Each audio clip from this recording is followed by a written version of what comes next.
Zach was 14 when I first met him, and he'd been to an apprentice school just for a look because he wasn't old enough to be there. And the steward came and asked me was I interested in taking him, and I said yeah, I would. So yeah, he rode a pony a little bit and things like that, but he couldn't actually ride. But it was the balance that he had. You know, you could lead him on a horse and the horse would jump sideways and he'd be still sitting on there. He had fantastic balance, had that natural ability. He was a good worker. He used to work in the stables, and until he started, he had a pretty easy life after he started riding because he was in such demand. He was at the races more than he was at the stables. I wanted him to ride in Brisbane because I thought the apprentice just didn't get that much to go in Sydney.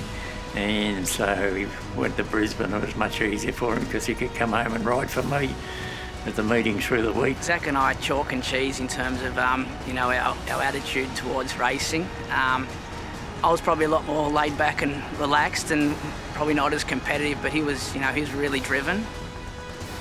He'd come between Queensland and New South Wales, so he wasn't always up here every Saturday. I know that when I was a kid, you'd get the acceptances, and if you didn't see Zach's name down in the books for riding up here on a Saturday, I was pretty happy. But it was a really good rivalry, and just it sort of pushed both of us, as you'd imagine. His main attribute was really from an early age too, was his the way he used to ride on a really long rein, and he also rode short as well. So he always kept his horses balanced.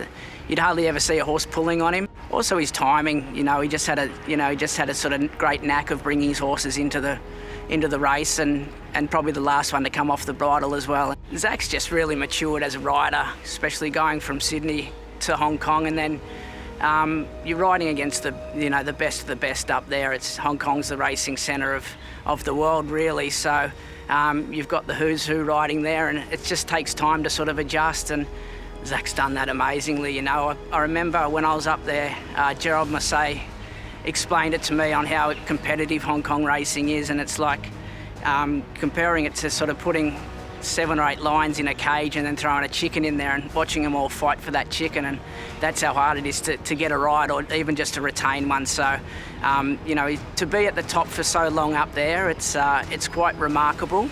A lot of people will say to me, he's the best rider in the world, and for what he's done, in Hong Kong, and because Hong Kong's normally got so many good riders, and a lot of them go from here, like Huey Bowman's run second to him in the premiership, like 60 behind him. If you've got an apprentice, you say the horses run for them. It means they've got the balance and they're with the horse, they're working with the horse. They're going fast, he'll get back in his races and get home, and if they're going slow, you'll see him kick up, and that's all part of it, and that's part of the ability he's got to do that. Zach, congratulations for being inducted into the Australian Racing Hall of Fame. You've joined an elite club there with some amazing jockeys and trainers.